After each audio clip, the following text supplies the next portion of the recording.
গতকাল রাত্রে সিয়ান মহকুমা হাসপাতালে কর্তব্যরত অবস্থায় অ্যাম্বুলেন্সের ড্রাইভার গাড়ির ভেতরে বসেছিলেন। হঠাৎ করে এক টোটো চালক এসে ওই অ্যাম্বুলেন্সকে ধাক্কা মারে। এরপর যখন অ্যাম্বুলেন্সের ড্রাইভার গাড়ি থেকে বেরিয়ে এসে প্রশ্ন করেন কেন ধাক্কা মারলে, তখন সেই টোটো চালক বলে বেশ করেছি।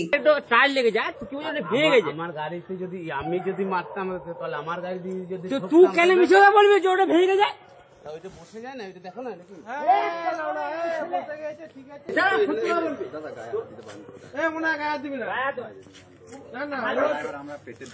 ঠিক আছে, ও কেন মিছে কথা বলবো যে ওটা ভেঙে যায়?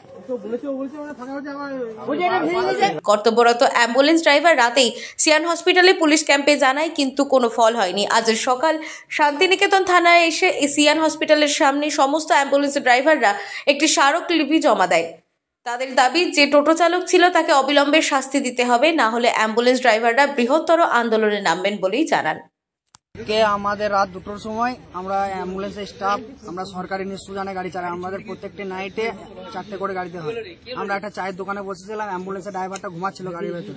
রাত 2টো বাজে 4-5টা মাতাল আসে, ড্রাগস নেশা করে, বাকি প্রচুর নেশা করেছিল, মুখ থেকে গন্ধ বেরিয়েছিল। এসে চায়ের দোকানে হামদাবলি করে চা খায়। চা খেয়ে পেশেন্ট, ওদের একটা ডেলিভারি পেশেন্ট ওয়ার্ডে ভর্তি আছে, সেই পেশেন্টটা পাঠিয়ে জন্য চা নিয়ে গেল।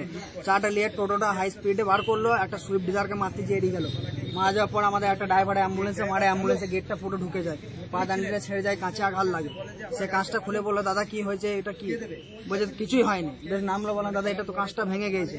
ও উল্টো পাল্টা বলছে, বলছে কিছুই হয়নি, এটা মা বোন তুলে গাল দিতে দিতে মারে। এবার আমরা তো কিছু চাই, আমরা আজকে ওই ড্রাইভারটাতে, কালকে আমি থাকতে পারি, পরশু দিন আরেকজনে থাকে, তাহলে এরকম কি আমরা নিশ্চয়ই মার খাবো? কারা মেরেছে এটা? মাতাল গুলো মেরেছে, মানে নেশাগ্রস্ত হয়ে নেশাগ্রস্ত করেছিল।